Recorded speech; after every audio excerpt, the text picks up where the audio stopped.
also a very important technique which we'll be discussing. And mind you that this technique is not limited to linear regression, but it is more or less a general modeling technique. In fact, yeah, so it is sort of pervasive across different algorithms, which we'll see, especially in supervised learning algorithm. So yeah, so that's what we're going to look today, and this topic is called as bias-variance trade-off. So we'll familiarize today ourselves with the concept of bias and variance, and how there is a trade-off between these two metrics for a given algorithm on a given yeah. So firstly, before I dive into what is bias and variance, firstly we want to understand how training is basically done, and why we want to split our whole data set which we have at our disposition into train and test. So all right. So yesterday you saw the first implementation of the linear regression, in which the data set was divided into a trained data set and test data set. Usually we have 80% or 75% data as trained and the remaining as test. So whenever we are training a model, we only allow the model to look at the training observations.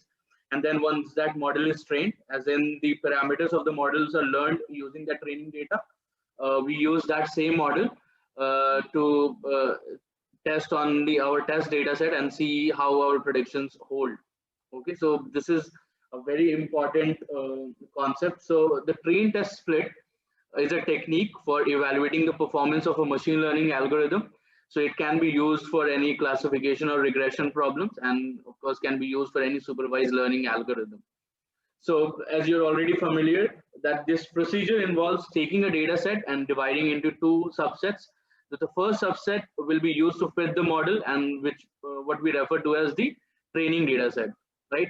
The second subset is not used to train the model. Instead, the input element of that test data set is provided to the model, and then the model comes up with the predictions, and then we match with the actual values we have in our trained data set. So when I say actual values, so of course I'm referring to the dependent variable, right? So you will be essentially, our objective is to model the dependent variable. So when we are making predictions, so we are predicting the dependent the y, that is the dependent variable.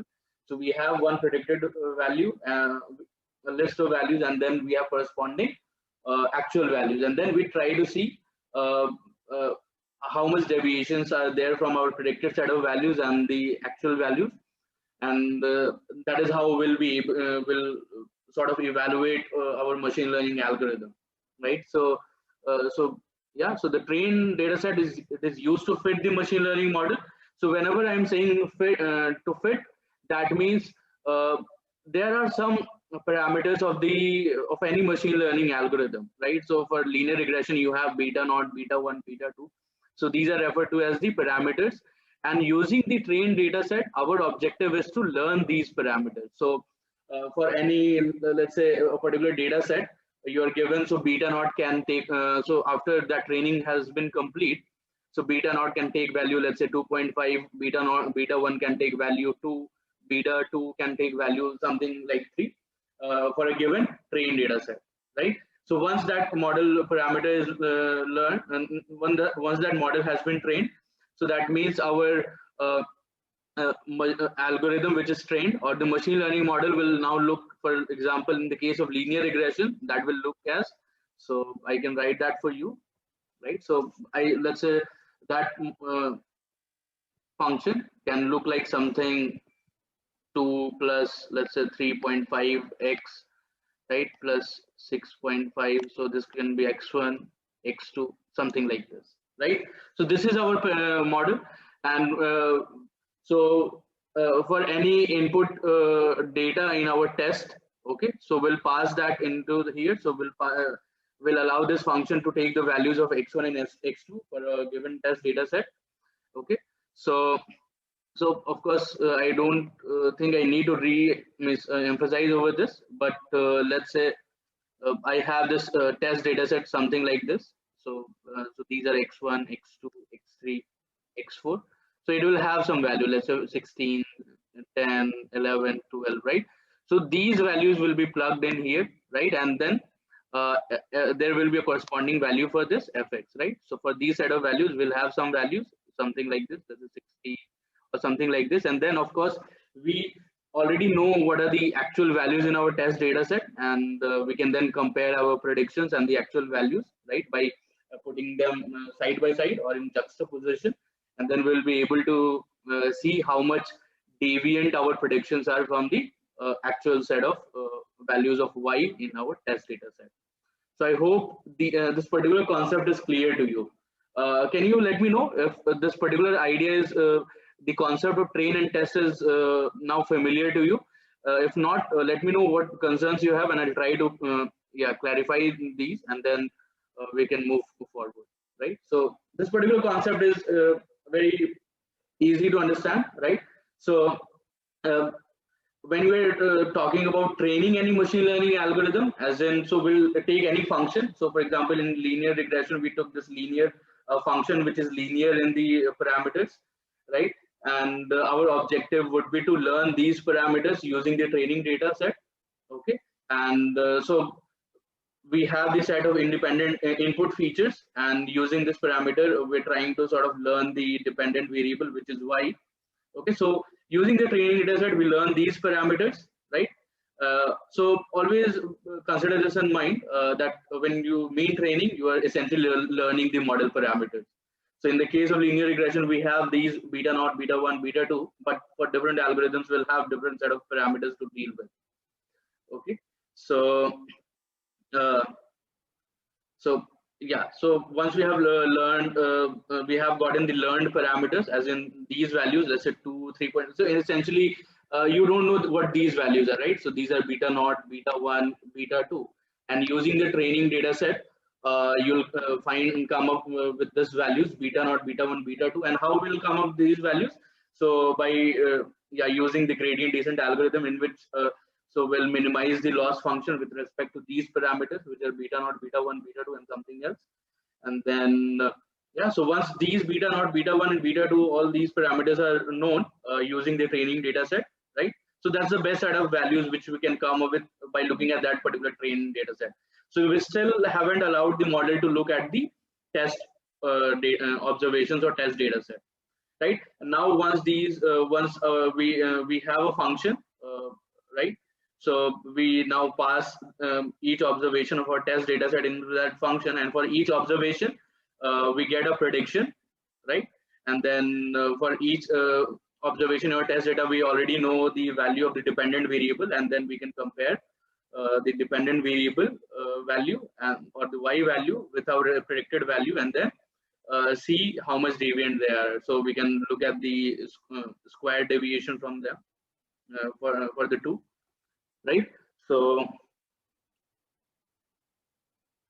Chinmay is asking if you want to find residual mean of y test and y pred, is this important to, will it be 0 or close to 0?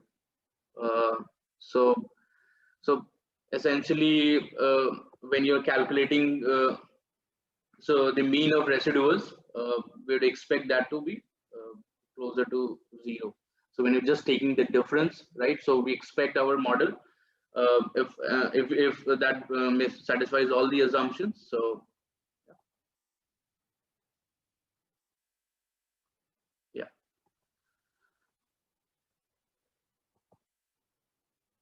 So I think the idea is clear. So the objective is to estimate the performance of our machine learning model on new data. So this test data, we also refer to this as unseen data, right? Or new data. So the data which is not used to train the model, right? So this is, so once we have trained our model, now our objective would be to see how this model is performing on any test data set. So we'll make some sort of predictions, and we'll try to see how this fares, right? So right, we'll fit it on available data with known inputs and outputs, and then we'll make predictions on new examples, right? So so here what is saying that we'll make predictions on new examples in the future where we do not have the expected output or target value. So let's say we actually build a machine learning model, we trained our model, and so let's say we put that in the production, right? So where that model is based on any input set of features, it is making some prediction. So whatever things which we're trying to predict, so let's say in case of stock prices, so we want to predict today what will be the stock price over means tomorrow, right? So today when we are getting the predictions based on the observations which we have today, right? So we won't know what will be the actual value until tomorrow, right? So we have made our prediction, so let's keep that prediction with us. We wait until tomorrow, so we'll see what will be the stock price tomorrow, and then we can compare how the prediction actually was, right? So this is this occurs when we are talking about using our model in the real time environment, right? But essentially when we are doing modeling, let's say when we're training our model in our, let's say, system, if we are not deploying it real time, so essentially we want to figure out what's the performance of our model. So we'll have a test data in which the y values or the output variable will also be known, but the thing is the test data set will not be used during training, right? So until only when you know the y values, then only we'll be able to compare our predictions and the corresponding y values, right? So in general, what we do, so we take a major chunk of our whole data set which is available to us. So we take almost, let's say, 80% or 75% as training, and then we have something 25 or 20% as test. Okay, so it differs. So whether it should be 80% or 75% or even 70% for train, that depends upon people to people, but in general practice, it's either you can take 80-20 split or you can take 75-25 split. Okay, so that's upon you. Okay, so yeah, so moving on, yeah, so now we understand the importance of having importance of doing the train test split, right? So we want to train our model on the train data set, and then we want to see how the performance looks across the test data set, right? Now moving on, so there are two very important concepts which I'll be covering today. So this is underfitting and overfitting. So when you are dealing with any machine learning problem, so there are many ways to solve that particular problem. So that's why it's very important to have an objective criterion for assessing the accuracy of all these candidate approaches that we can come up with, and based on this assessment, we can come up with the final right model for the given data set, right? So how can we come up with the right set of model? Which models are the best, right? So we can, let's say currently we're discussing linear regression, but we can have some SVM regression as well, or we can do regression using the neural networks or decision trees. So we have all these different models at our hand, okay? And for a given data set, let's say we try all these 4 or 5 approaches, and then we want to figure out which model we want to go ahead with, right? So to make this assessment, we'll need to understand firstly the concepts of under and overfitting, and we'll also get to know how these phenomena, that is the underfitting and overfitting, are related to the statistical quantities which are known as bias and variance, right? And then we'll see how we can leverage these concepts to generalize to any unseen data or new data set, right? So I'll give you a basic idea of what is meant by underfitting. So suppose suppose I am just talking about a univariate regression, as in I just have one single independent variable and the corresponding dependent variable, right? So I have a pair of values. So the first value, so I can write that for you. So I have this pair of x comma y, right? So let's say x is one variable and y is of course your dependent variable or the output variable. And So we are having some set of observations which look like this, right? So these observations in the scatter plot, so these are marked as these blue dots, right? So let's say if I just fit a line, right? So for this one, so suppose I have y is equal to, let's say, something like mx plus c, right? Or I should write it the other way so that that's consistent. Right? So I can write beta naught plus beta 1 x, right? So this is how I can write my equation, okay, for this particular case, right? So here we have just created a line, but as you can see that this particular, for example, let's say for this particular x, right? So for this particular x, so we have this so yeah, so for this particular x, so as you can see, so our predicted value is this particular, right? So what we can call as y hat, that is our predicted, and as you can see, the actual value is somewhere here, right? For this particular x, our predicted value is this one, right? So this particular y hat for this, let's say x2. So don't confuse between x2 with another variable. It's just another some value for x. So I'll rather write this as some value for x. So let's say this could be 10. So what will be the value of this function if x were 10? So based on this line value, and this value will be here, but the actual observation is here, right? So actual y value is there. So there is some gap there, right? So this is the gap here. So we'll call such a fit for this particular data as underfit, right? So it's not fitting well to all observations. Okay, so right, so this is known as underfit. Now let's look at this particular scenario. So here also we have the same scatter plot, right, between these y and x.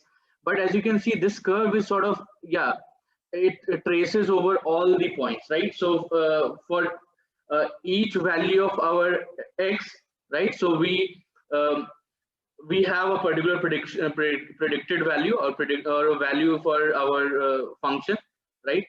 Which through which we want to actually model our data, right?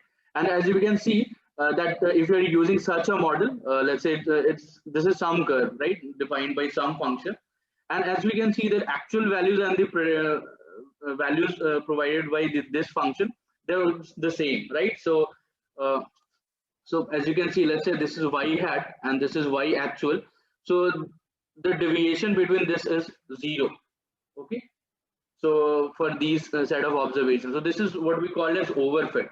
So mind you, let's say consider that these observations are part of your training data set, okay? So let's consider these observations are part of your training data set. You are trying to learn the model parameters on your training data set, and then you want to come up with predictions on your test data set. So in this case, in our training data set, we have almost 0 deviations in this case, right? So for each actual value of y, we have almost the same exact predicted value, right? So this is what we call as overfit. And why is this called overfit? As in, let's say this is our train, and in our test data set, let's say we have some observation, something like this, right? So, but our model, if we allow this model to generalize, okay, so take on values for some new set of x, so this could be something like this, right? Or something like this. So we'll have a lot of deviations in my set test values. For now, I'll come to this concept later on, but just keep this in mind. So I'll better not discuss about the test part for now, but just keep in mind, let's say if in our training data set we are coming up with a function or with a model which has almost 0 deviations in our trained data set, right? So that will be called as a overfit, right? So it is trying to actually match for each value of the dependent variable, right? So it's trying to get the same exact value for a dependent variable. So that's why this is called overfit. In underfit, it's not the case. But then here we have something what we call an optimal fit or the best fit, as in if you look at the distribution of observations. So this is the curve which is sort of an optimal fit for these given set of observations. So it's not exactly fitting on each value of our data set, but it's more or less kind of gives us a very good fit for the observations which we have, right? So as you can see, so this is not trying to exactly match for each values, but trying to find some set of find a function which kind of maps the values more or less in a better way, right? So we'll discuss today, right? So how we can combat this underfitting and overfitting, right? And how we can come up with this optimal fit, right? So, and in which cases we'll have an overfitting, in which cases we'll have an underfitting. So we'll be discussing these concepts. So these will become more and more clear when we look at some examples. So today we'll be running some experiments, okay? And through that you'll get to know what I'm trying to don't get to know what is underfitting and what is overfitting.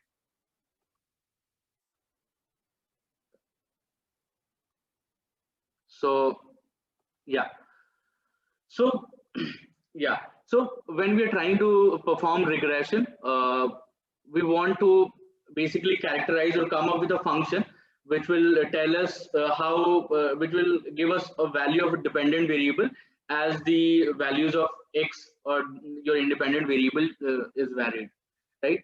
So essentially we assume that there is actually a true relationship function fx which maps the independent variable values onto the dependent variable values, right?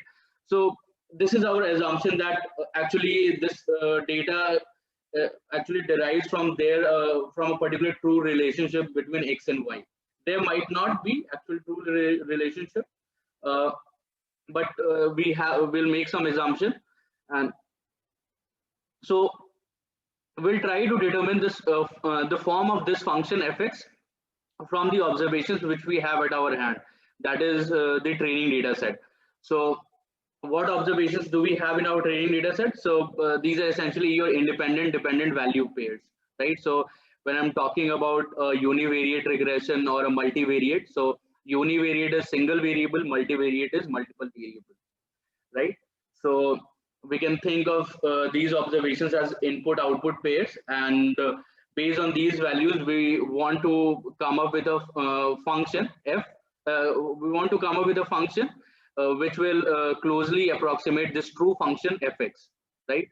So in real world, let's say if you're assuming that there is actually such a function fx which maps your independent variable to your dependent variable, right? So that can be written as y is equal to fx plus epsilon. So epsilon is some error which will evidently be there in our real world, right? So our real world cannot have observations which are just like y is equal to fx, right? So we'll have some error which cannot be accounted for, and that particular error cannot be removed even when we are trying to model, right? So this particular inherent error will be there always. So let's say yeah, so these are our observations y. So this we can call in real world problem scenarios, we can call this y as noisy observations, right? Because there is some noise even though there is a true relationship function fx, right? So y can be written as fx plus epsilon, where this error can be more or less, epsilon can be very small, but that will evidently be there, okay? So in our case, for the experiments which we are going to run today, so we'll assume that this particular epsilon is a random variable which is distributed according to a zero mean normal distribution with standard deviation sigma e epsilon squared, right? So we'll assume that epsilon is a random variable following the normal distribution with zero mean, and standard deviation is some sigma e squared, right?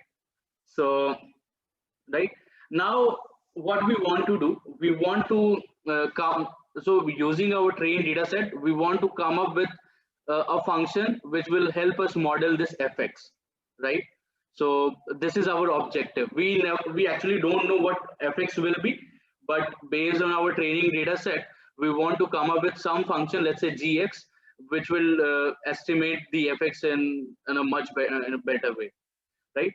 So for example, let's assume that this true function is some sine pi x. So this is, let's say this is the true function. Okay, so then our observations, actual observations can be y is equal to sine pi x plus this error, which can be defined with defined as the normally distribute with according to normal distribution, right? So so we'll see. So we'll assume that this sine pi x is actually some true relationship function for the experiments which we are going to run. Don't think why we're just choosing sine pi x, why not other function. So we want to actually do some experiments, and we want to come up with functions which will help us come up with estimates of this fx, right? So this is the fx which we have, right? So fx is equal to sine pi x. We are assuming that this function describes the true relationship between x and y value pairs, right? We still don't know if sine pi x is the actual true function, but we'll assume this here, right? And our objective is, given a trained data set, we want to come up with a function fx. We want to come up with a function, not fx, some function gx, which will closely approximate this function f, right? So we can create our observations for our experiment according to this particular equation, and then our objective would be to come up with some estimates of fx, right? So these will be different functions. These will not be, let's say, trigonometric. It could be, let's say, simple beta naught plus beta 1x, right? So that could be a very simple model which using which we can come up with some estimate of fx, right? So so as I told you, we want to come up with a function g, which will closely approximate this true relationship function f, right? So let's do some experiment based on this. So I have written some codes here, so you can, I'll focus on the important variables here. So I'll be creating 10 observations. The standard deviation for the noise I'll be taking as 1. Okay, and and now, so I'm creating this variable x, which is defined by this particular function, right? So in this way, we are creating x, and then we are creating x grid, which will be sort of 100 values lying between -1 and 1. So just keep this in mind that we'll be creating x. So 1, 2, 3, 4, 5, 6, 7, right? So we are creating some set of values for x, right? And then right, so between -1 and 1, right? So we are creating these set of values. So so I have written a function. This is the sine pi x.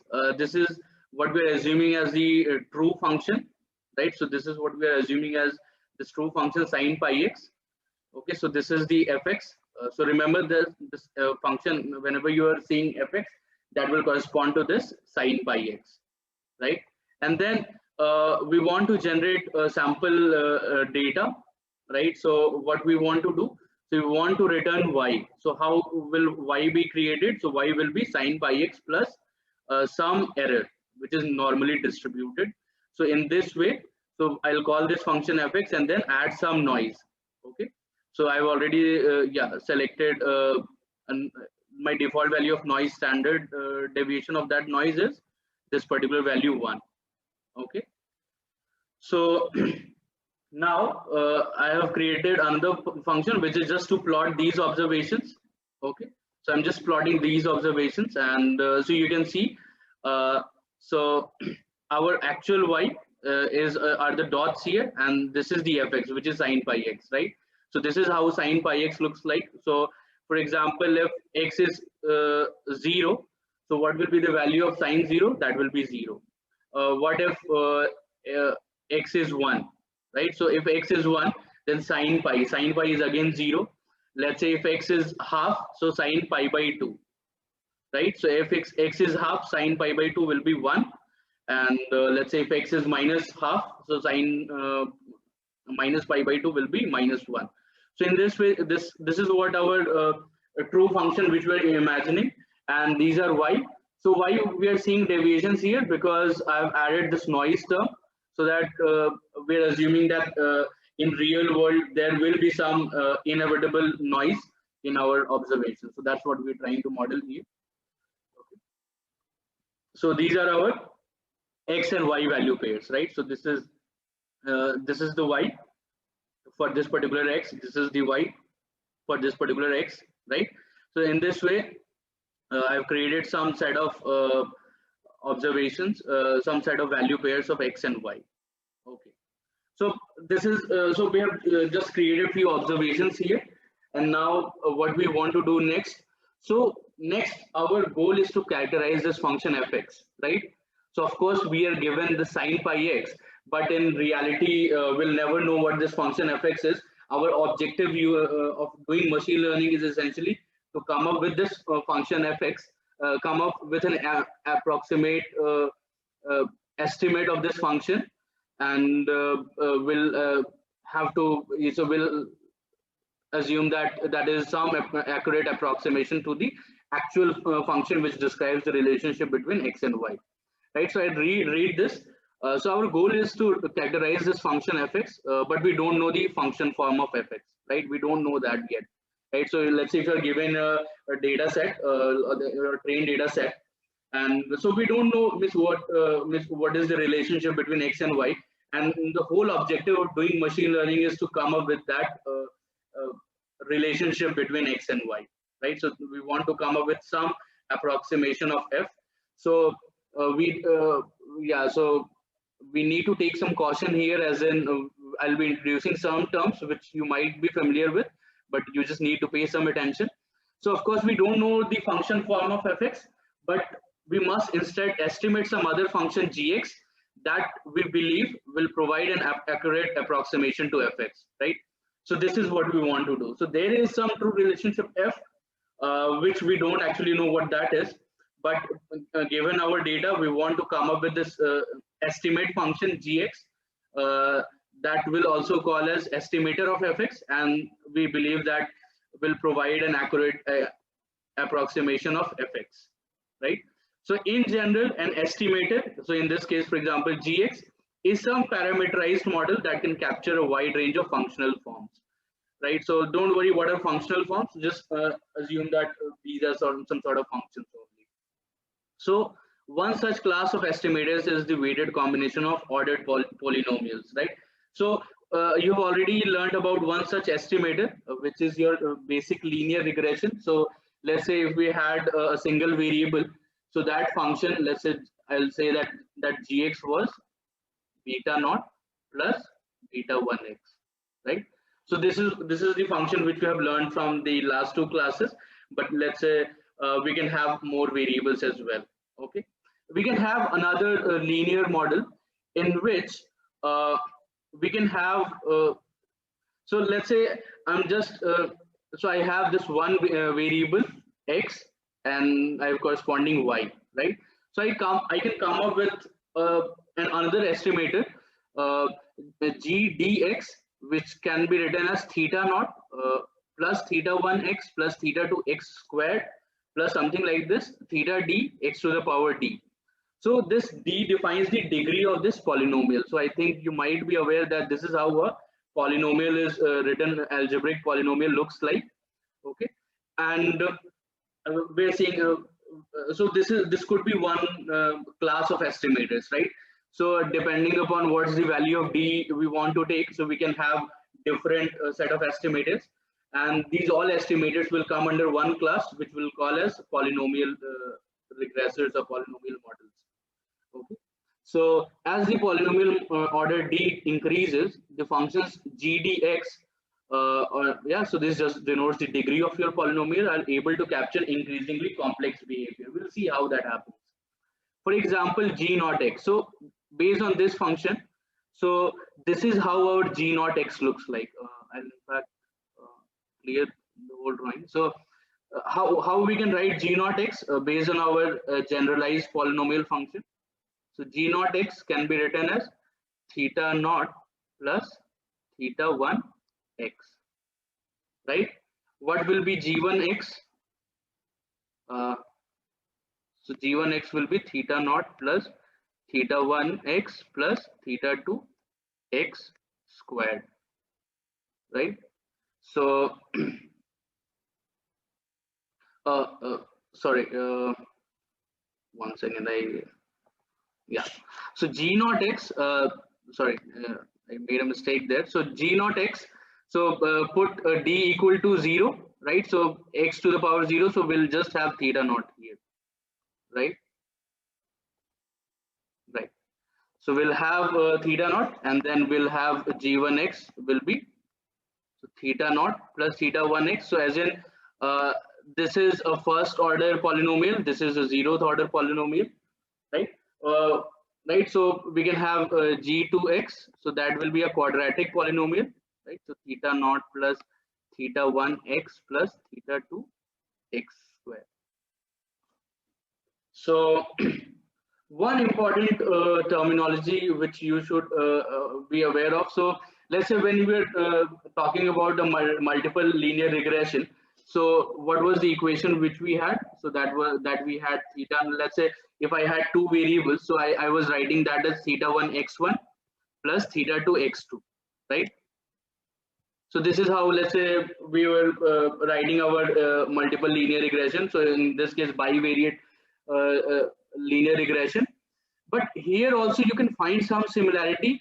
So I told you that we have just single variable x, but I am writing 1 second.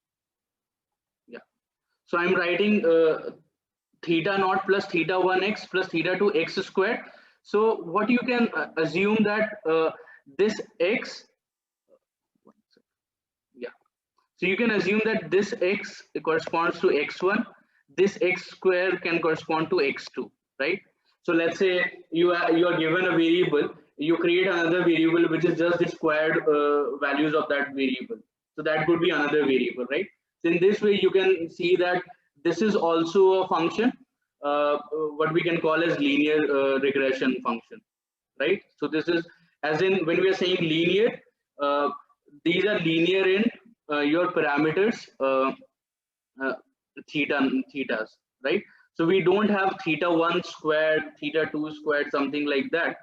Okay, so as long as we have an equation which is linear in these thetas, even though we have x squared, x cubed, something like that, so we can say that this polynomial regression is also a linear model. Okay, so that is just terminology I just wanted you to be just familiar with. So even though you say that we can have something like theta 3 x1 x2, right? Something like that as well. But yeah, we don't need to bother about that for now. Okay.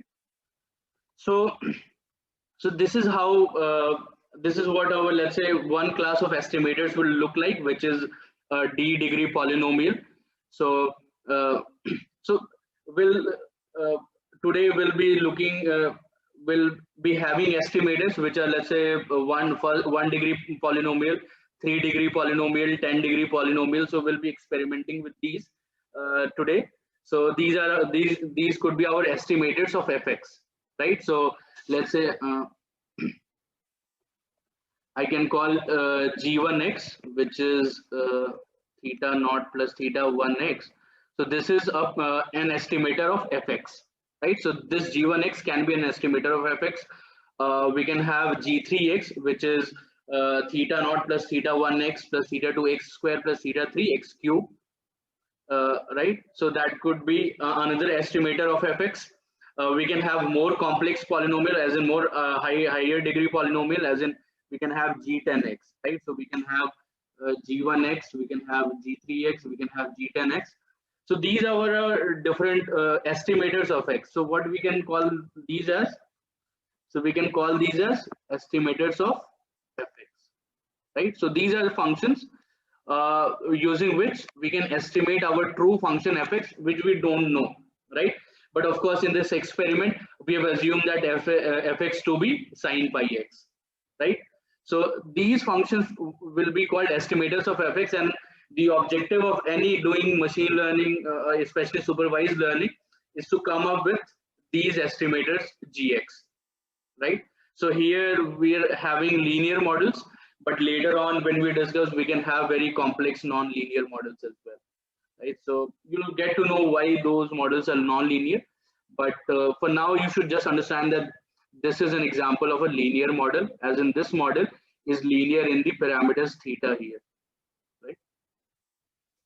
So I hope you now know what is and what refers to an estimator. So this is what we want to come up with, which will closely approximate fx based on our given data set.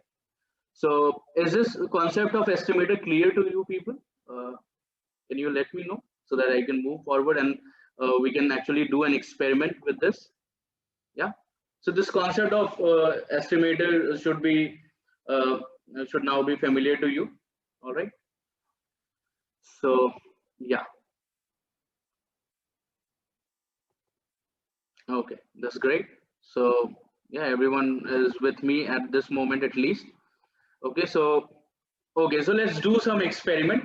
Okay, so what we are going to experiment with three estimators, as I told you. So this will be G1x, G3x, and G10x, right? So one will be 1 degree polynomial, that is your basic equation, beta theta or naught plus theta 1x. Then G3x, this will be relatively complex, as in it will have a cubic term at least, and then we'll have a G10x, right? So it will at least have a term which will be x to the power 10. Okay, so I'm creating a list which I'm calling as polynomial degrees, and this list is taking values 1, 3, 10, right? And then I am creating a dictionary theta and then something called fit. Now what I'm doing, so there is a function in NumPy. You can use your normal linear regression as well, but in NumPy there is a function which is called Polyfit, which will do a polynomial fit essentially on your data x and on your y, right? So we can, at this moment, we can see what our x looks like, right? So this is how our x looks like, and this is how our y looks like. Or in fact, yeah.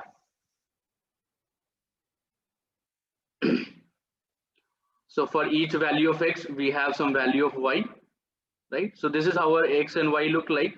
And let's say, so I'm using an enumerate function. So of course, II will be the index and degree will be the value, right? So I'm creating, so theta is a dictionary. So theta degree. So theta 1. So if for the key 1, we are doing a polynomial fit, which will return the value of the parameters, right? And then I have this fit degree. So now what I want to do, so I'll be fitting this model on this data x and y. Okay, so on x and y, so these are what 10 pairs of x and y, right? So I'll be fitting this fitting our polynomial model for each degree which we have in our list. So we'll be fitting firstly 1 degree polynomial, right, on this in data which is x and y, right? And then we also need to provide the degree because this is a function polyfit.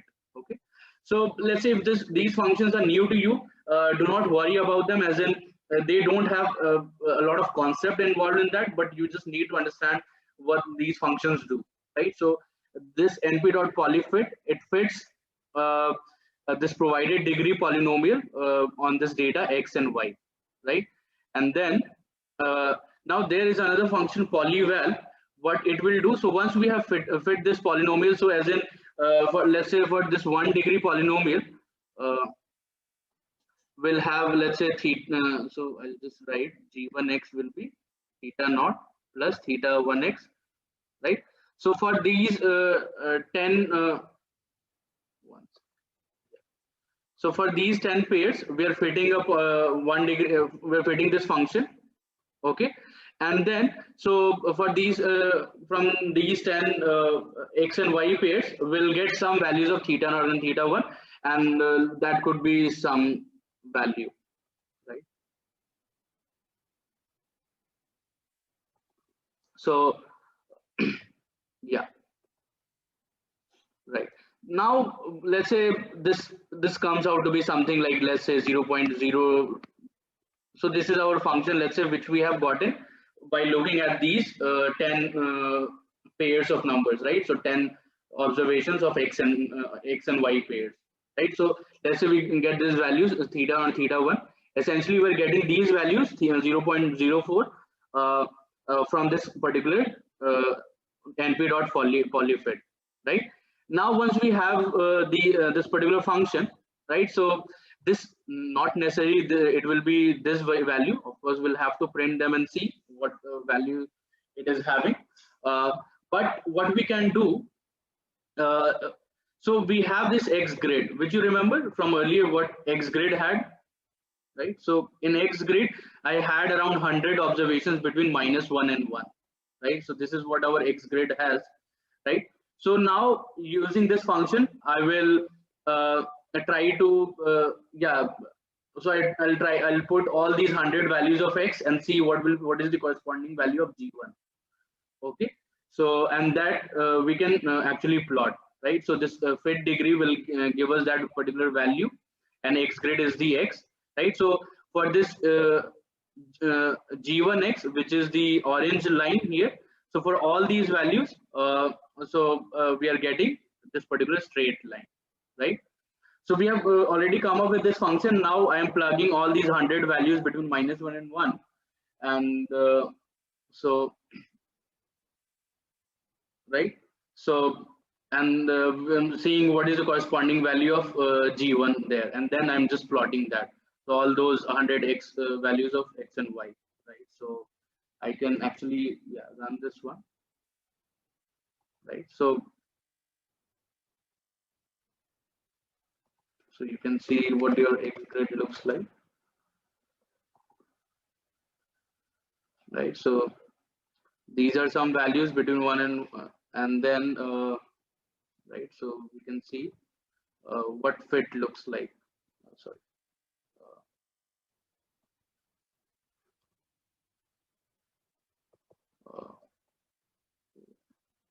Right.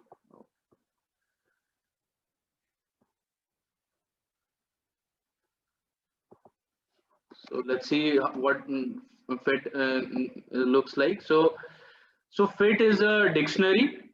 Okay. So for 1 degree polynomial, fit one is for 1 degree polynomial, right? So it gives you corresponding values of y. So all these values of y which we are seeing here, right? So this is -1.26792. So it will be somewhere like this. And then we have this value, let's say 1.822, which will be somewhere here, 1.822. So something like this. So, right. And so this is the G1X. So just for now, focus on this orange line, which is this your G1X, right? And so you can see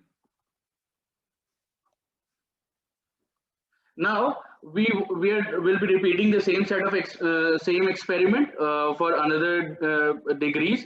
So here I have 3 possible set of degree values. So firstly I did this experiment for G1X, then we can do this for G3X, right? So how our G3X will look like? So our G3X will be something like theta naught plus theta 1x plus theta 1 theta 2x square plus theta 3x cube, right? So this is your G3x. So we are again fitting this function on our given values of x and y. So those are only 10 observations, right?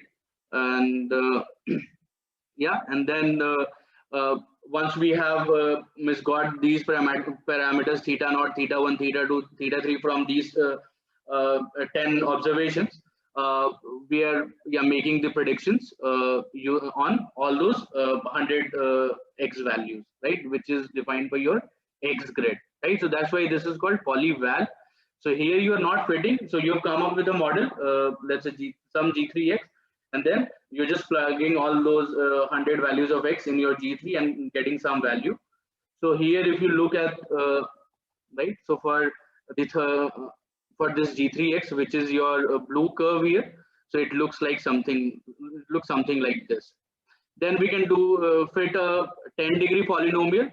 So what it will do, so because there are 10 observations, so as we can see that this green curve, which is the 10-degree polynomial, so it actually is passing through all these points here, all these dots, right? As you can see, this blue and the orange curve, this is not necessarily passing through each point of values, but this 10-degree polynomial is passing through each values of our x, right? So so what this tells us, so this tells us that the high degree polynomial is overfitting, as in it is trying to fit to all the values of x and y which it has seen during the training or during the fit-in, right? So this is the step, right? So it has seen 10 observations and it's trying to fit a 10-degree polynomial. So yeah, so it will at least be passing through all these points, right? And then but as you can see that this orange line, this is underfitting, so it's not passing through any of the values, but gives you some sense of idea that this is how your function should look like. And then there is your G3, which is denoted by your blue curve, which is somewhere in between, right? So it passes closely through some values. So for example, this one, right? It passes through some values closely, but it's also not covering all those values, right? So we'll say this orange line to be underfitting the data, and this green function, or the curve defined by the green line here, we'll call that this is overfitting the data. Okay, so I hope you are now familiar with why I'm saying underfitting and overfitting, right? So so as in when you are fitting the data, let's say if your y value, it's actually mapped to all, it's the deviation between your actual values and your fitted values. If these are very small, as in almost zero, so that will call as overfit. But if the deviations are quite large, so we'll call that underfit. Okay, and if the deviations is somewhere between that, so it will be between an underfitted case and overfitted case. Okay, so yeah, okay, so this is so I hope you just got the idea. So what, so I'll tell I'll just read these out so that you can misunderstand these concepts again. So qualitatively, we see that the G1x line, which is our 1-degree polynomial, it provides a poor fit to the observed data, right? So it is not doing a very good task at fitting the observed data, right? And it also gives us a poor approximation to our function fx, which is our black curve, right? So remember, this black curve is actual sine pi x. This is what we have assumed to be the true relationship between x and y, right? So that is how we have generated these xy value pairs, right? That is how we have generated xy value pairs, right? Using the sine pi x, and we are trying to come up with estimators which will approximate our fx, right? So these estimators we're calling as g's. So G1x is 1-degree polynomial estimator, then G10 is the 10-degree polynomial estimator, and then we also see that the estimator G10, it provides a very accurate fit to the data points, but it varies widely to do so, and therefore provides an inaccurate approximation of fx, right? And we see that G3x, which is the blue curve, it provides a fairly good fit to the observed data, and it does a much better job at approximating fx. So I want you to have a look at this. So this is the black function which we are trying to approximate. And so this orange curve is not doing a good task in approximating this black curve. But as you can see that this particular blue curve is sort of doing a relatively better task in approximating. And if you look at the green curve, or even though it has fitted all the seen values, but it's nowhere close to our this black curve, right? So this is also not doing a good task at approximating Fx, right?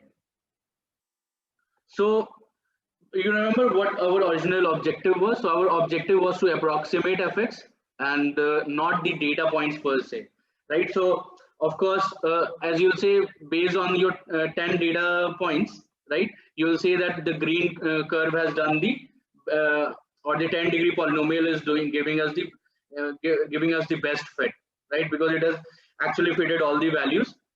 But we can see that this is not actually a very good approximation to our true function Fx, right? So again, so our objective was to approximate Fx with some estimators G. So we can see that at least qualitatively we can say, of course we have not yet quantified, but qualitatively we can say that G3 does the best job out of these three estimators in approximating Fx, right? And the fits for G1x and G2x are examples of underfitting, as in G1x is sort of doing a poor fit, and G10x is overfitting, right? So it has fitted all the values, but still it is not a good approximation to Fx, right?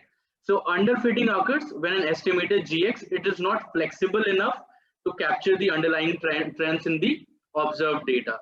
So it is not flexible enough, right? So underfitting occurs when an estimator is not flexible enough, as in the model is relatively very simple. It's not complex. Okay, it does not have a lot of parameters. It has very few parameters.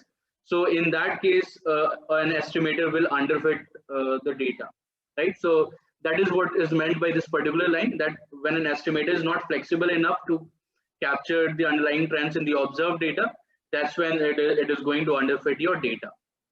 Then we have another case which is overfitting. So this overfitting occurs when your estimate is too flexible, right? Of course, so when we had 10 data points and you're fitting a 10-degree polynomial, so you're expected that it will sort of fit all the given values, right?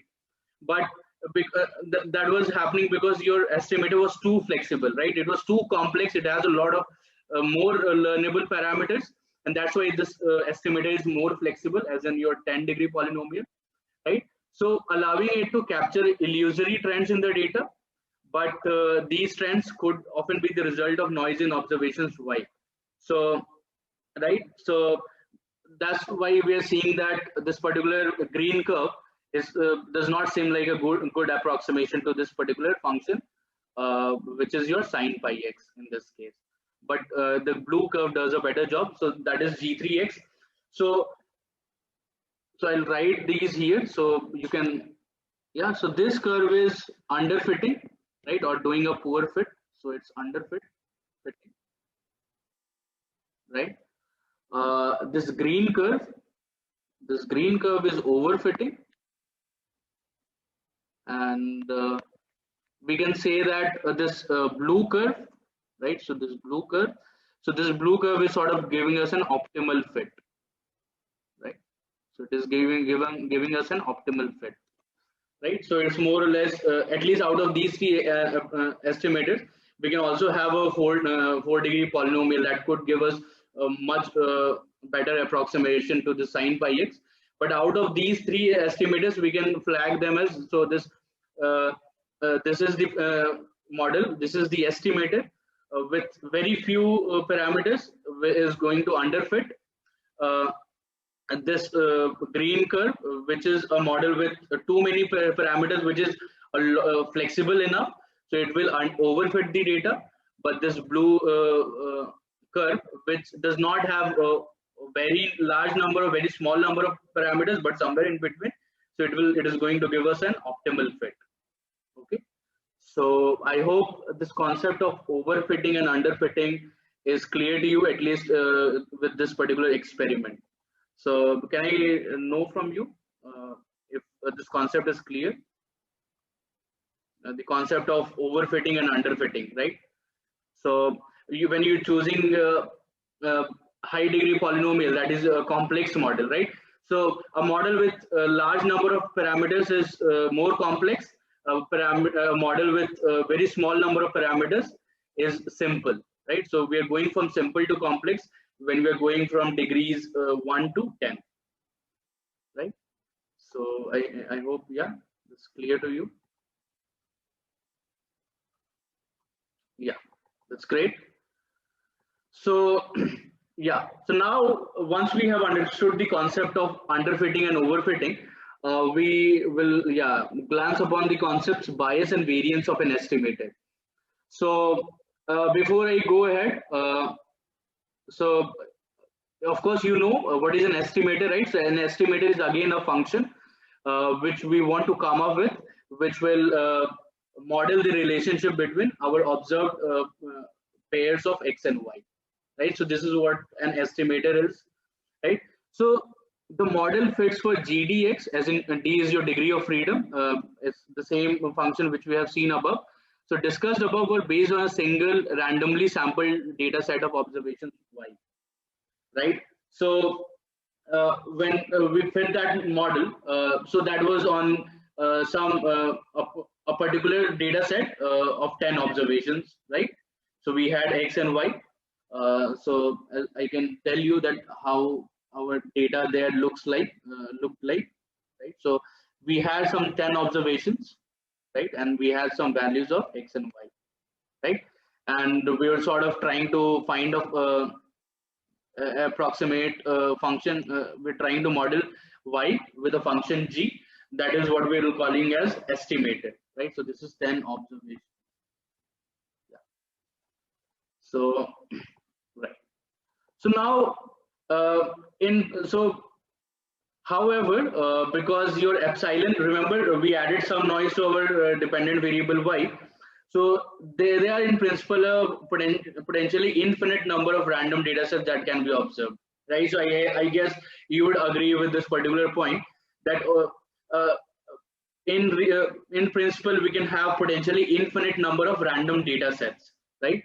So in order to determine a good model of fx, it would be helpful to have an idea of how an estimator will perform on any or all of these potential data sets. So right, so we are just looking at one data set, right, of 10 observations.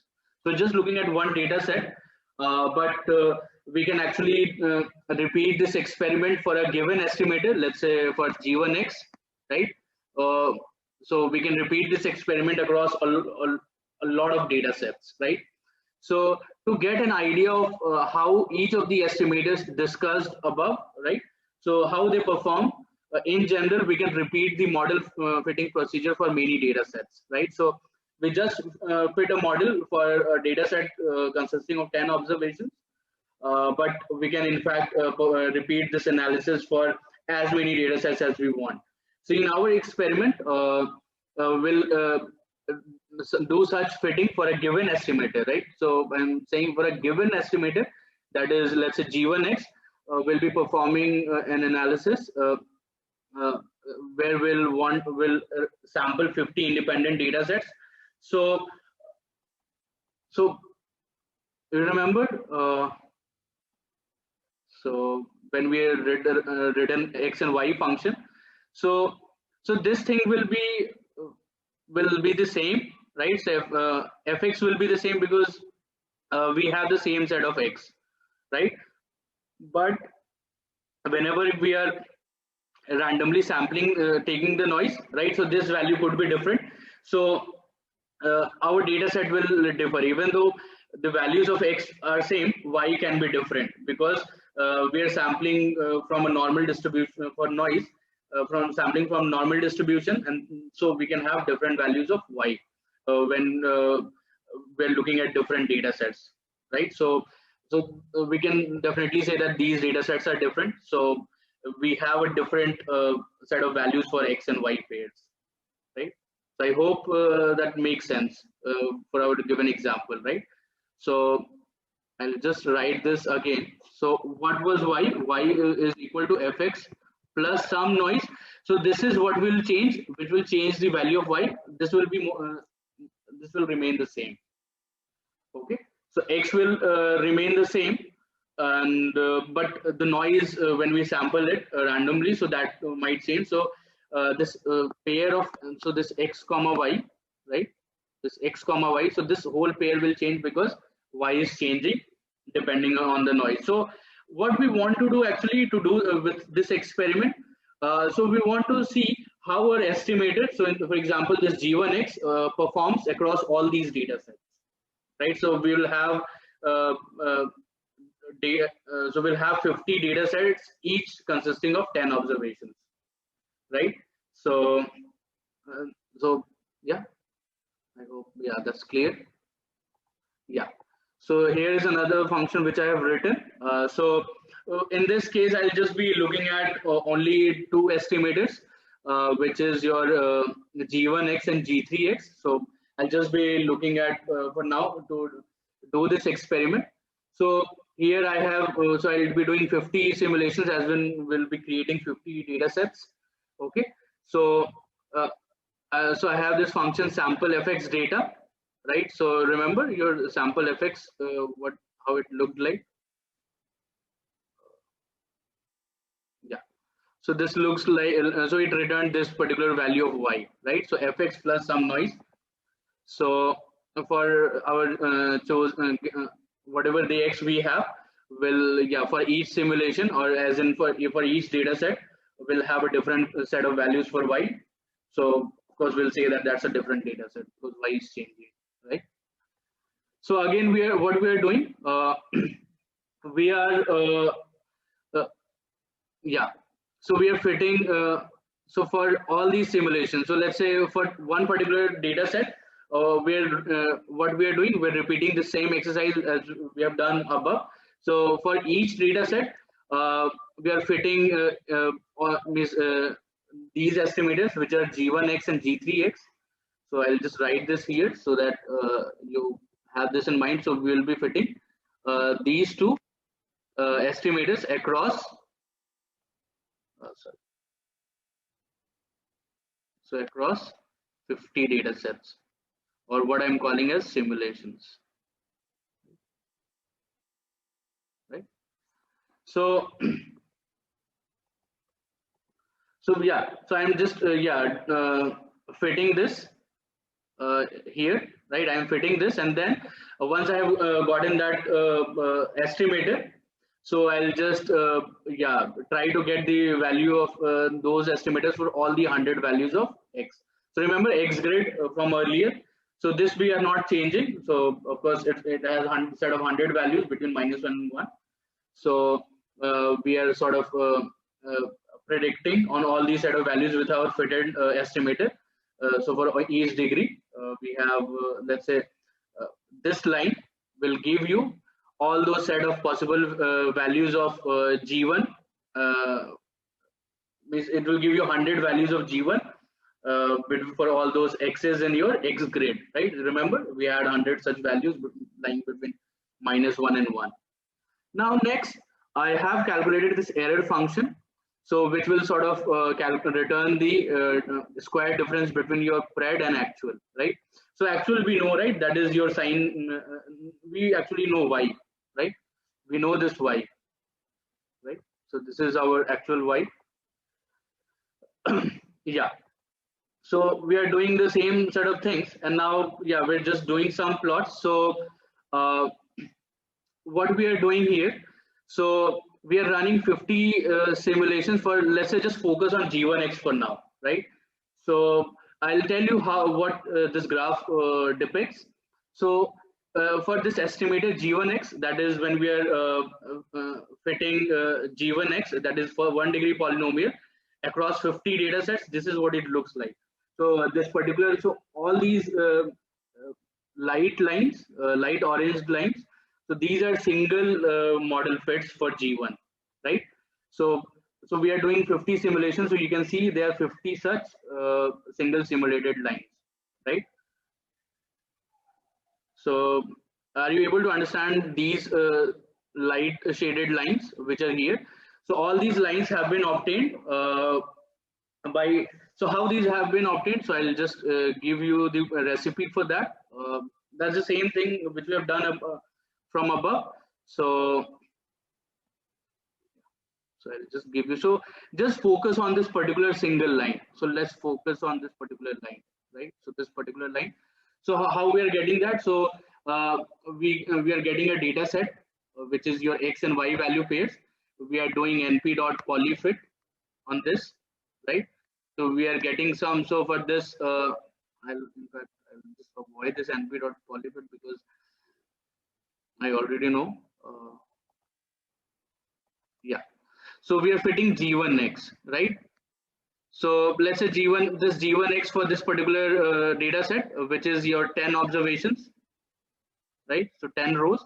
So this G1x, let's say it was some 1 plus 2x. It was something like this, right? So for all these values lying between from -1 to 1, all those 100 values. So I'll calculate this G1 for all those 100 values, and I'll have some value using this function, right? So for example, this -1, so I'll have this value -1, then G2 1 will be 3. So for all those 100 values lying between here, so for all those 100 values, I'll have a corresponding value of G1, right? That is what we can also call as predicted values, right? So we have fitted our model by only looking at 10 observations for each simulation. So I'm just talking about just one particular simulation as of now, and then we'll be repeating the same set of procedure for all these simulations, right? So for a particular simulation, we are training this G1x, right? On 10 observations, we are getting some values of theta 0 and theta 1. And then for all these 100 values, we are generating the corresponding function values, right? The values of our estimated for all those values, right? So you can see this is the step which gives us all those 100 values, right? So here we are writing np.polyval, as in we are calculating the values for our fitted model across all these observations, right? So yeah, right? So this is one simulation. So for one simulation, you will get a function like this, right? So remember from, I think,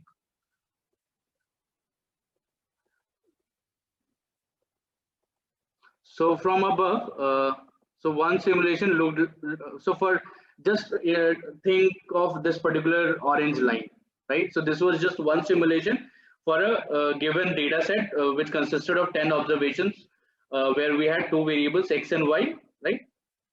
And we want to model y only, right? And let's say we repeat this experiment for 50 times with different data sets of 10 observations each, but our y values will be changed then, right? Because as you can see from here, right? So when we are calling in this function, so we are adding a noise part which will change whenever we are calling this function, right? So this is how all the simulations for a single estimator, which is for this estimator G1x, looks like, right? So these are 50 lines which we have gotten from fitting this G1 estimator for 50 data sets. So I hope this is clear. Can you let me know if you are able to understand what each of these lines corresponds to? So can you tell me if that makes sense? Or else I'll just repeat that. So I think, yeah, so each line is a single model for a given data set, right? So but because your data set is changing across each simulation, as in our y values are at least changing, x could have changed, but we have kept x fixed for all the data set, but our y values are changing, and all these this light orange colored lines, they are 50 different fitted G1x's, right? So yeah, that makes sense for everyone. And now yeah, So now what we are doing here, so we also have something called the averaged model, as in for each points, we're taking the average values, right? So this is this dark orange line. So this is giving us the averaged model, as in for each set of, for each X, I'll take the average of all those prediction of Y's for all across all those 50 data sets, right? So let's see, let's think it in this way. So we have 50 different G1Xs, right? Because we had 50 different data sets. So we have 50 different G1Xs, and for each value, so all will get 50 different values. And if you take the average of that, so that will correspond to this dark orange line. Okay, so this is just the average of all these lines. Okay, so you understand what's the recipe for getting this averaged model? So I can show you here. So where we are calculating this averaged model. Okay, so yeah, right. So this is how we are creating the average fit. Okay, so this is how we are creating the creating the average fit. So how we are doing this? So we're taking the mean along the first axis. So we're taking the mean along the first axis, right? And so this is the Y values across all those data sets, and we take the mean along the axis 0. So this will give us the average fit, right? So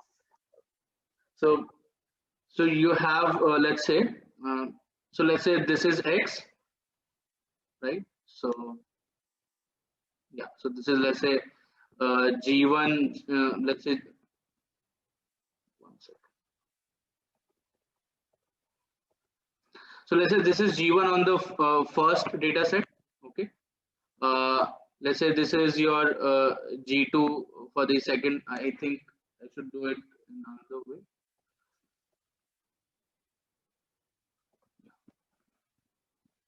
Oh. So let's say I have X's here. Okay, so for the first simulation, so I get a function which is, let's say I call this G1 first. Then I get another function which is I call G1 second, something like this, and I do this 50 times, right? So for each value of X, so let's say mine, it ranges from what, 1, right? So there are 100 values on which we are predicting or predicting our fitted model, right? So G1X will be something. So when I plug -1 here, so it will give me some value. So let's say that is 0.5. G2 will for some G2 will give me some, let's say 0.6, right? So all these fitted models will give me some value, right? So let's say this is G1 50th, and now this is, let's say, average across all these models. So for -1, I can get some average value. So let's say this could be 0.7. And so for all these X's, I get all these average values. So if I plot this one and this one, so this is what our this dark colored orange bold orange line looks like, right? So this is how we can get the bold orange. So you now know the recipe for creating all these individual light orange lines and the dark shaded line. And of course, this black line is your true function Fx, which we want to approximate. So our first choice was this G1X, right? Now we can do the same set of experiment, but now with G3, right? So now just replace this with G3. We'll do this experiment 50 times for G3, right? And then, yeah. So again, we all these light blue colored lines, so these correspond to a single experiment, right? And this dark blue line corresponds to this particular average value of all these predictions of G3 for a particular value of X, right? So the recipe is again the same, right? Now we can see that here this function, this average estimator, so you can see that this particular estimator, So this particular estimator, I'm just talking about this one. So let's say I focus on this so this particular this particular curve, right? So this was one experiment which we have gotten from some simulation. This does not approximate this black line which we want to approximate, right? That's our objective, you remember. But if we do this simulation large number of times and average them, so you can see this average, I'll just delete this one so you can see this clearly. So now you can see that if we repeat this experiment 50 times, so this average model is very closely resembles to our true function, right, fx, right? So we can say that this looks like a good estimator of fx, right? So for a single simulation, you might not have gotten, might not have told that, yeah, this looks like a good approximation to fx. But when we repeat this for a lot of different data sets and take the averaged model, so we can say that, yeah, this looks like yeah, good approximation to fx, right? So so I will tell you, so this is what we refer to as E of expectation of gx, right? So we had different gx, right?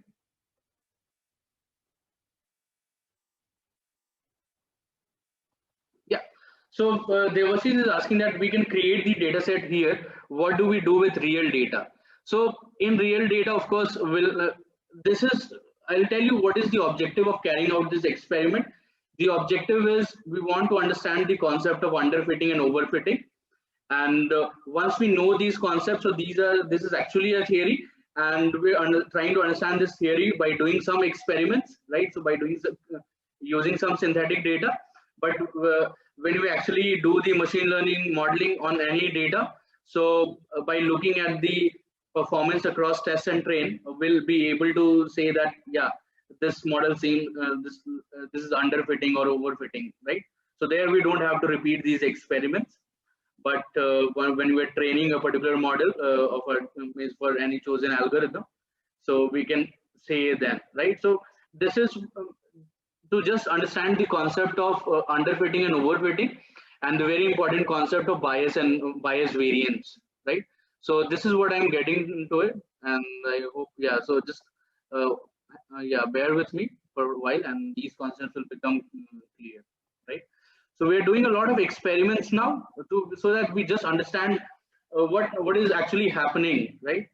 So we have a lot of theory which someone, let's say, tells you, and you will just accept that on face value, right? Yeah. So someone can come up and say that, yeah, simple model will underfit, but a complex model will overfit your data. So of course you can accept this statement, but here we want to actually, we're just trying to validate that particular statement, right? So that's why we're carrying out these experiments, and using this, we'll be able to understand this concept of bias and variance. So I haven't yet come to the concept of bias, but yeah, allow me to. Yeah. So now we want to, yeah, introduce the concept of estimated bias, right? Or a bias of an estimator. So we saw that the estimated G1x, which is your first degree polynomial, this model fits do not vary dramatically from data set to data set, right? So the average estimator fit over all the data sets written as this one is similar to each of the individual fits, right? So these are the fits, and this is your average fit. So you can say that more or less they're not dramatically varying from your data set to data set or simulation to simulation, right? So right, a commonly used statistical metric that tries to assess the average accuracy of an estimator gx at approximating a target function fx is what is called as the bias of the estimator, right? So bias is formally defined as expectation of gx minus fx, right? So in this case, your expectation of gx for 50 simulations is this one, this dark line, right, or the bold line, I should say, right? And so the bias in this case will be the difference between your true function, which is fx, right, and this line, right? So the difference between this will be known, will be, which we'll call it as bias. Again, so for this G3x, right? So this is the expectation of G3x across all these, right? So expectation of G3x, what is the meaning of that? I just want you to know, tell me, right? You already know this, but tell me what this means, right? So let's say I have done 50 simulations. So what will be the expectation of G3x, right? So can you, yeah, tell me privately? Yeah. Right. So Devashish is right. So there is a curve which corresponds to a expectation of G3x, right, from here. So what is that line? So yeah, Suraj is again right. So yeah, I just hurry up, people, whatever you are. Yeah, so which one? Yeah, so that is the average model. Okay, yeah, you're correct. So this is the bold blue line which we are seeing, that we can call as the E of Gx, right? So remember, expectation of Gx is essentially the mean of G3x, and because we have carried out, for this example, we have carried out 50 simulations. So E of G3x for that will be the averaged model. That is what we have here as this blue line, right? The solid blue line we have. So bias is essentially the difference between your averaged model and your actual true function. Okay. So in reality, we don't know our true function, right? So that's why we are trying to do these experiments and understand the concept of bias and variance, right? So in when you are given a data set X and Y, you don't even know the true function, but you're trying. So there is some true function which would define the relationship between X and Y. But at best, what we can do with it, without even knowing what that fx is, we can come up with some estimated gx which will closely approximate that fx. Okay, so and that approximation we will judge by looking at the model performance across train and across test. Okay, so this is how we'll yeah, do that in real, with real data. So I hope your question gets answered, right? So here, of course, we're defining this with respect to some true function fx, but in when we're dealing with real data, we'll never know what that true f is, right? So yeah, so yeah, so even see, whatever we are observing in nature, we don't know how that relationship is defined by some law, right? We even when you have when you had studied physics, right? So you learned about the Newton's laws of motion. So but that Newton's laws of motion might not be the actual f, right? It is only g, right? So it is the best estimator that we have come up with based on whatever experiments we have done. So that we are telling that, yeah, that is the best approximation we can come up with approximating, when approximating fx, right? But we never know what f is, right? So even though it's called a law, but it's actually not a law, right? It is just a model, right? So in physics, you have something called a standard model, which is very famous for particle physics, and that sort of tries to govern all the behaviors we see around all the particles we have in our universe, like electrons, protons, something like that. But that is again a standard model. That is still a model, right? That is not the true f, right? That's why the research is ongoing, because we want to actually come up with we want to come up with the best approximation for our function f, which will describe whatever we are seeing in our environment, which we are seeing in our surroundings, right? So yeah, theory of everything, in fact, right? So so yeah, so see, as human beings, at most what we can do, we can conduct experiments and come up with an estimated g, which will describe the relationship between the variables we have in our experiments, right? So this is how we define bias. It's the difference between so the this bias describes how much the average estimator fit, which is your expectation of Gx, deviates from the value of the actual underlying target function Fx, right? So we can see from the plot for G1x that this deviates, that expectation of G1x deviates significantly from Fx, right? And thus we can say that this estimator exhibits large value bias when approximating this function Fx. Isha is asking a question. This is the bias we studied in inferential statistics. So there also what we are trying to come up with the best estimate for a parameter, right? So let's say if theta were a 2 parameter, right? So we are trying to come up with right, this one. So something like this. So this was known as the bias, right? So this is theta hat, right? So this is what we wanted to come up with. In fact, we can call this as G of theta hat, or maybe, yeah, just restrict to theta hat. Okay. So this is what we are referring to as bias of an estimator. So there the estimator was theta, a single parameter. So there we are standing, let's say, a particular distribution, binomial distribution. So it had 2 parameters, and so let's say theta is your proportion there, right? So when we discuss bias in inferential statistics, we were looking at the bias of a parameter of a distribution. Okay. Here also we are using the same formula, but here instead of theta, we want to come up with an estimator of a function, right? So we want to come up with an estimator function rather than estimator parameter, right? So of course, estimator function in this case is a set of model parameters, right? So, but I hope you realize the difference between these two, right? So of course the bias formula is the same, but earlier we were that we will call as the bias of an estimator, bias of the estimator for parameter theta, and here what we'll call as bias of the estimator function G, right?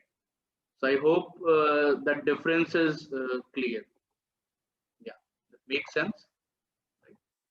Okay, so this is what we'll call as bias, as in this bias tells us how the average estimator fit deviates from the value of the actual underlying target function, which is Fx, which is what we want to approximate, right? So we can we saw that G1x exhibits large bias as it deviates deviates a lot from the actual true function, but G3x has low bias.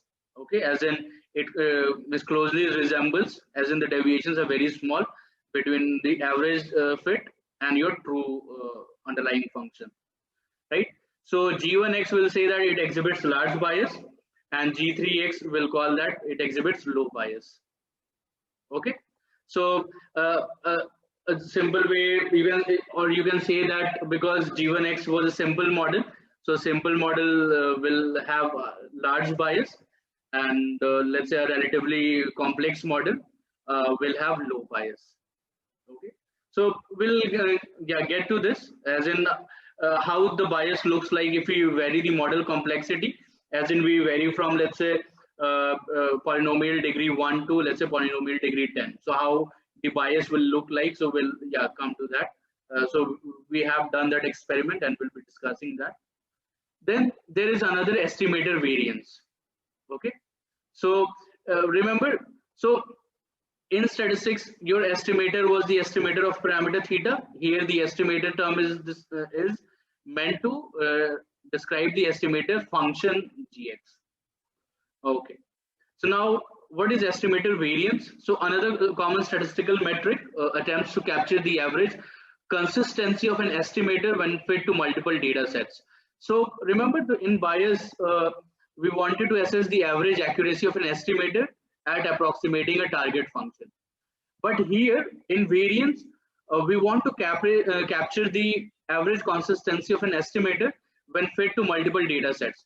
So here now we are not concerned with the actual true function, but we want to see how the estimators look across all these 50 simulations, right? So this is how the variance is defined, right? So you remember how variance is defined. So when x was a random variable, right? So we had x, expectation of x. So we used to square this, and this was the variance, right? So this was the variance we had studied in statistics. This is the same variance, but instead of x, we'll have gx, right? So, so what this tells you? Can you tell me what this tells you?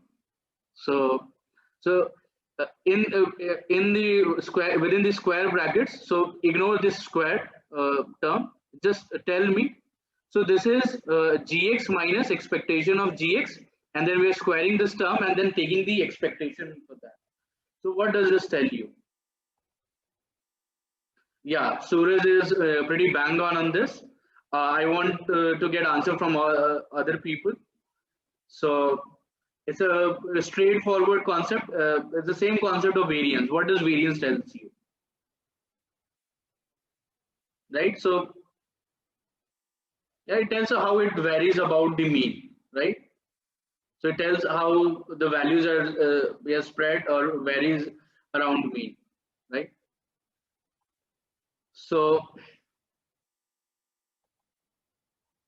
yeah, exactly. How much it varies from average model, right? So how much it, so Isha is saying that how much it varies from average model. So what does it mean? So see, uh, so we have done 50 simulations. So I'll just write this here. So we have done 50 simulations, right? So each simulation had a different data set. So we had done 50 simulation. Okay. So so for all these simulations, uh, we are getting some g of x, right? So we are getting some g of x for all these simulations. So I can call this 1, 2, and then I'll have some gx 50, right? So I am getting some function here, some function here, some function here, some function here, and then I have an average estimator, which is expectation of gx. So this is the average model. So I want to see how each estimator, as in how these individual estimator is sort of is lies or varies compared to the average estimator fit, right? So if we go back and look at our plot, so in this case, so all these light colored lines are individual estimators like these ones, and then we have the average estimator, which is the expectation of gx. So in this case, expectation of g3x, right? So how these are sort of spread around the average fit, right? So if we yeah find the expectation of all those 50 values, right? So we'll have 50 such values, and if we take the expectation of that, so it's just this variance telling it how consistent your estimated is, or yeah, how consistent your estimator is exactly, right? So we have an average fit, right? And we want to look at each estimator and see what's the deviation from the average fit, right? So if the deviation is small for all those fits, so we'll say that it looks more or less consistent, right? So this is what is captured by variance. Okay, so you're already familiar with the concept variance. It's the same thing here, right? So we can see that G1x is sort of, it does not exhibit large variance, right? It has small variance, as in these lines are sort of closely packed together, and or you can say that these are closely spread around your average fit, right? But for this one, this is more spread, right? So we have more variance actually in this case, G3x, but in G1x we have small deviation, right? So small, so this is what we call as small variance here, but here we have relatively larger variance, right? So this is, so we established earlier, right, that the estimated G3x provided a qualitatively better fit to the function fx than the other two polynomial estimators for a single data set, right? So G3x, we saw that, yeah, it provides a better fit out of these two, right? but it appears that this is also the case over many data sets. We also find that estimated G3X exhibits low bias and low variance, uh, whereas the estimated G1X, so it has high bias, but it has low variance here. So here also the variance is not that large, but I think it's relatively larger than in this case. But this particular estimator, it has low bias and low variance. Why low bias? As in, it is very closely resembling the black curve here, right? So this is what the definition of bias is. And then and for variance is sort of how we want to look at the average consistency of each estimator across when fit to multiple data sets. So this also sort of it has low variance and low bias, but in this for this estimator we have high bias but low variance. Okay, so we'll see an example and we'll uh, familiarize ourselves with this the whole notion of the bias variance across train and test, and we'll get to know why these concepts are really important. Okay, so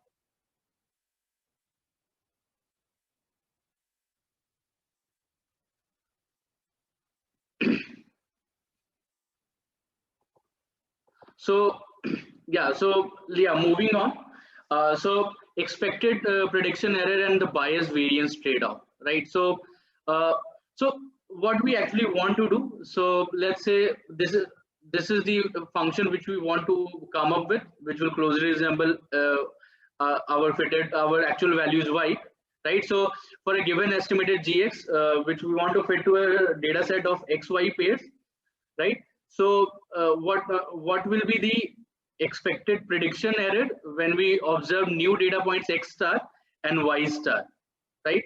So let's say I have fit an estimated gx by looking at these xy pairs, and I want so what will be the expected prediction error when I look at new data point x star and y star. So this is again a pair, right? So our gx star minus y star, and if I square this, so this is the expected prediction error which we'll expect. And this can be, I'll not prove it here, but this can be written in this way, right? So this is the variance term which we have seen from earlier, right? So this is the variance term. Then the second term can be written as the bias squared, right? So remember, what is bias? So average fit minus your true function, right? So right, this and then plus this particular value, right? So y star minus fx star. So if you remember y star minus fx star, what will that be? So that will be our error term, right? Remember? So right, so y star minus fx star will be some noise. Okay, so in general, so this is a very important equation in all of machine learning. This is one of the most important equation, as in the total error which will get when we're trying to which will have between our predicted values and the actual values will comprise of three terms. One will be your variance. Yeah, one second. So one will be your variance, another will be your bias squared, and the third will be irreducible error. So in this case, this is your epsilon squared, right? So the point here is, whenever we are doing any modeling, whenever we are doing any prediction using a estimated G, so we'll have an error introduced due to variance, we'll have an error introduced due to bias, and there will be another component of an error about which we cannot do anything, right? Because this error will be inherently present in data sets and cannot be removed, right? So this is what we call as irreducible error. So the only two sort of sources of error which we can try to work around with is variance and bias squared. Okay, so variance is given by this term, bias is given by this term. Of course, this is squared, so that's why I've written bias squared. So the first term is the variance, the second term is squared, and the third term essentially describes the noise, which will always be present, and we so this is the least error which will have whenever we are modeling relationships between x and y. This is what we call as irreducible error, or also called as Bayes error. Okay, so this is how the curve looks like when we increase the model complexity. So let's say if you're moving from a relatively simple model to a more complex model. So for a simple model, so if you look at the bias term, right? So the bias will be high, as we saw in our for saying G1x. So bias was high. For G3, it will be low, and then it will be low for if we increase the model complexity. As in, if we allow our model to be flexible enough, it will fit over all the values in your training data set. Okay, and eventually it will have low bias. When we are talking about complex models, so they will have low bias, as when they will try to fit to all the given values which they are seeing in the training data set. So bias, we can also say that a low bias will tell you how well your estimator has fit the training data, right? That is what we call as low bias. And then if you look at the variance, so if your model complexity is low, okay, so we'll have low variance. So as you saw in this particular for this experiment, so we had low variance.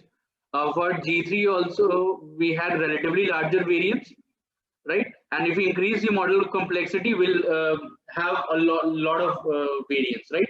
So if you talk about error and model complexity and think of these two terms, bias and variance. So if we go from relatively simple model to relatively complex model, so we're seeing that bias is decreasing, but variance is increasing, and that's why there is this term which we are encountering, that is bias variance trade-off. To find our optimal model complexity or optimal model or the optimal fit, we'll have to find some values in between for which we'll have a relatively low bias and a relatively low variance. Okay, and this is what the total error looks like, right? So total error, you remember, this is the sum of these two terms, bias variance plus bias squared plus this particular term, right? So if we add these two curves together, so you will get something like this, right? So the minimum value of this total error lies somewhere here, somewhere between somewhere for this mid-range complexity, right? So we never want to go with a very simple model. We'll never also want to go with a very complex model. We'd want to go with a model which is somewhere in between. Okay.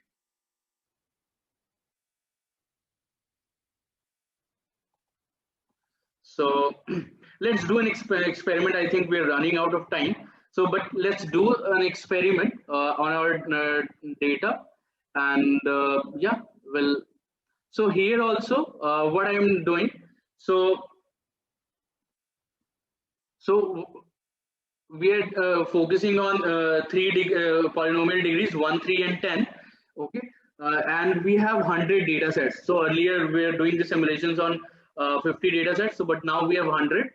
Okay, and noise of standard deviation of noise is 0.5, and this is the important concept, which is percentage train. So which is 0.8. So in our data set, we'll divide into train and test. So we'll keep 80% as train and 20% as test. So this is what is meant by percentage train, and this is how we'll get the number of training examples in our train data set. And the number of observations per data set will be 25. So just take 80% of 25. Okay. So just take 80% 25. So that will be for one simulation we'll have that many observations in train, and for test we'll have the remaining ones. Okay.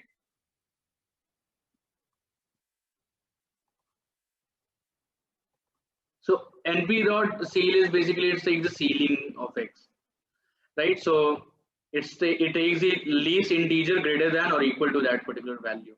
So let's say if this comes out to be 18.6, so then n train will be 19. Okay, so ceiling of X. Okay, So there is floor of x. So floor of x is the greatest integer less than or equal to x. Ceiling of x is the least integer greater than or equal to x. Okay. So I think when you go through the codes in your free time, I think you should be able to figure out most of these things because these are not something new which you are seeing. But I'll describe the overall procedure of this particular experiment because I want to I want to validate this particular assumption, particular concept. So if you vary the model complexity, so here our estimator is a polynomial estimator. So we'll vary the complexity from degree 1 to degree 10, and we'll see how the train and test error looks like, how the total error terms looks like. So we'll be seeing those things. So I'll just describe you the recipe for doing this experiment, but you can go through the codes and understand what's actually happening.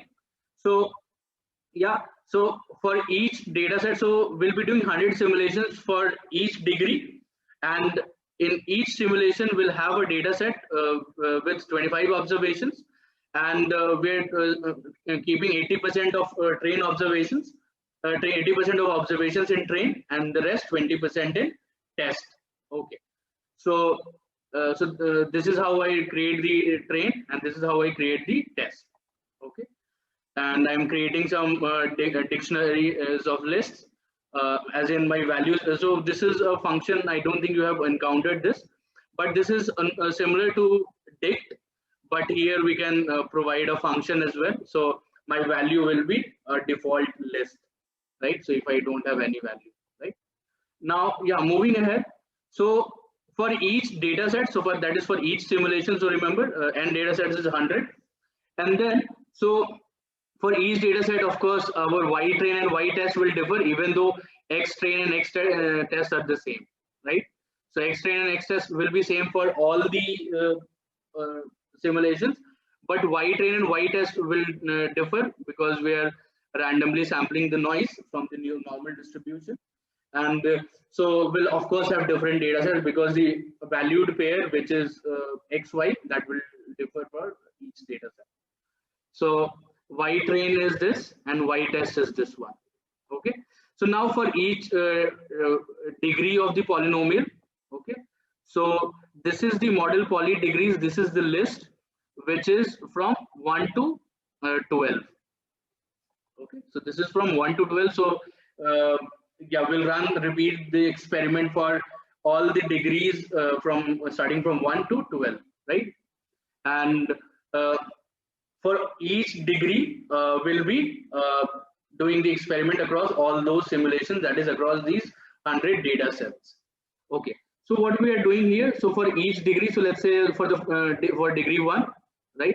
So I'm doing a polyfit, which is x train y train on x train and y train, right, and providing the degree, and then I am validating this, or basically taking my fitted estimator, and I'm trying to predict the values firstly on train, right? So of course earlier we had seen that we are just doing that on a whole set of values between all set of 100 values, right?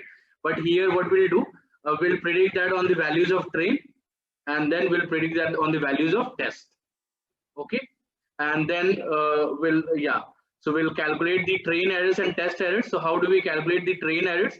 So for a fixed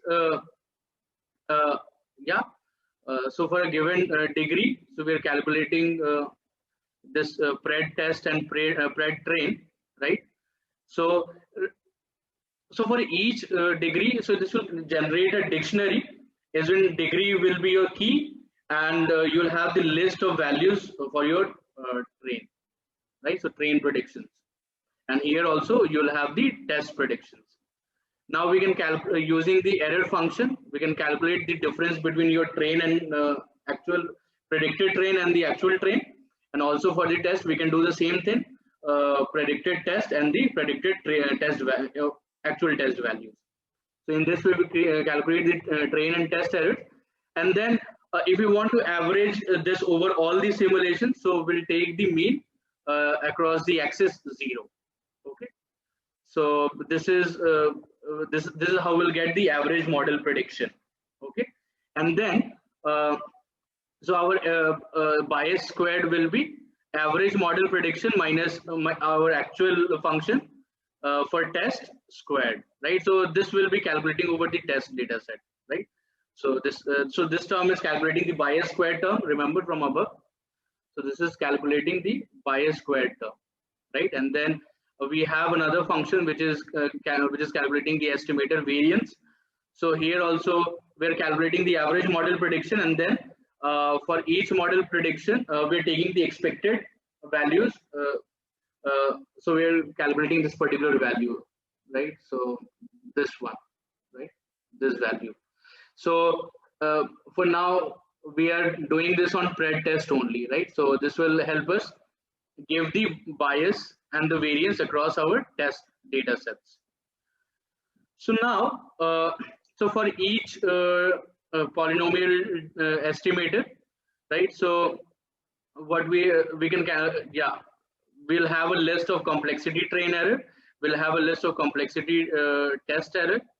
Okay, and then we can calculate append all the values for the bias squared and the variance, right? So if you plot this, so if you're not getting all the codes here, but don't worry about that. The important concept which you should understand, that if we vary the model complexity, right? So your train error will decrease. Your train error, this is the training set error, right? So if you vary the model complexity, so if you go from a simple model to a complex model, the error which we'll have on our training set, that will decrease. So for this particular experiment, this looks like this black line.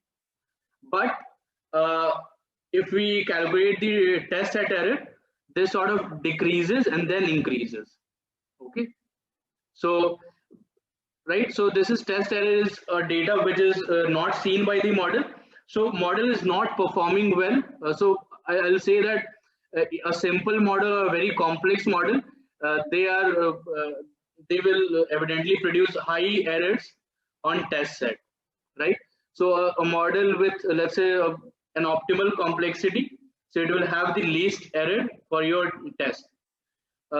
So see why this train error looks like this one. Why the train error is reducing? Because when we are increasing model complexity, we are allowing the model to be flexible enough so that it can look across all the observations on which it is getting trained, and that's why there will be very small deviations in your train y values and predicted train values, right? So that's why this train set error is very small.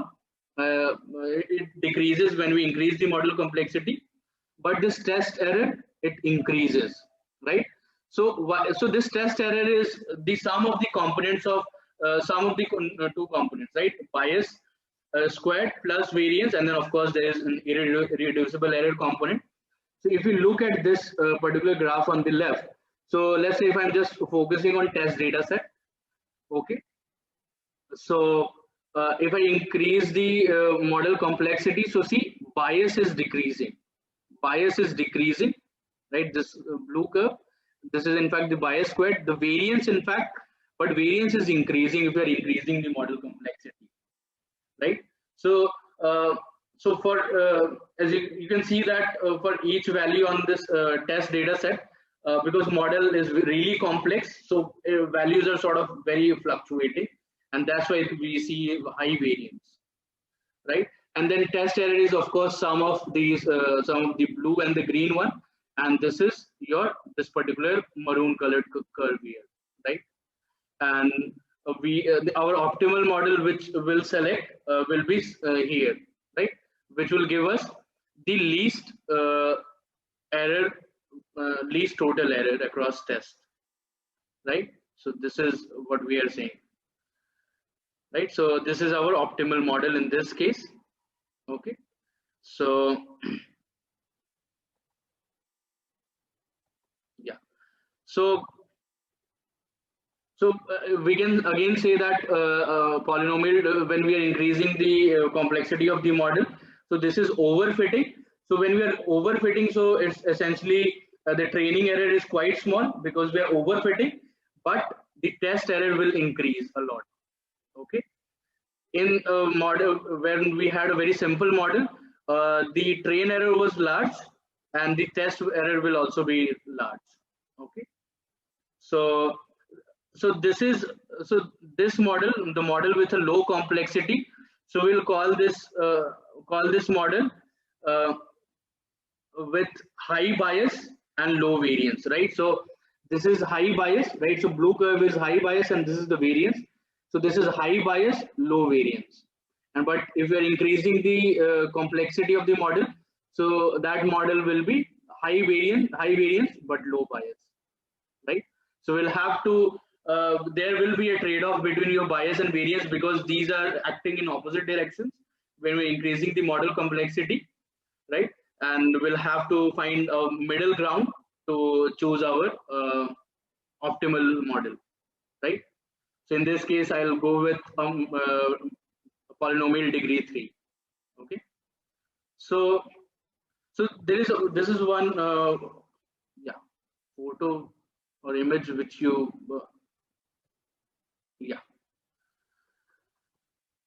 yeah. So how does low bias and low variance looks like? Okay, so typically what happens that a low bias model will have high variance and your high bias model will have low variance. Okay, so but how the four combination looks like? So you have low bias. So suppose you're playing a game of dart and you're throwing your darts, okay, in the bullseye, right? So if you have got this situation where you're let's say you are throwing 10 darts and they're all clustered in a very close point, and they're all hitting the bullseye, so you'll call this as low bias and low variance.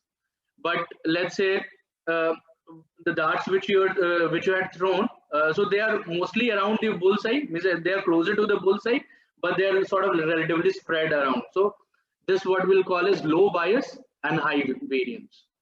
But let's say consider another situation where we have high bias and low variance, right? So let's say you're not hitting the bullseye, you're, let's say, a bit away from your bullseye, but all your throws are sort of centered, are very close together. So we'll call this scenario as high bias and low variance. And then another situation is high bias and low variance. So you're doing the worst actually in this. So of course you're not hitting the bullseye, and you're sort of very spread across, right? So in this case you have high bias and high variance, right? So typically what when we increase the model complexity, so for a relatively simple model, we'll have high bias but low variance, right? Something like this.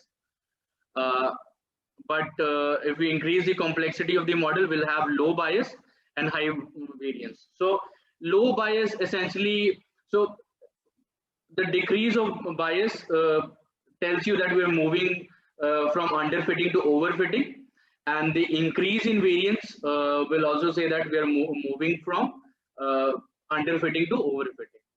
Okay, so I hope this particular concept is clear.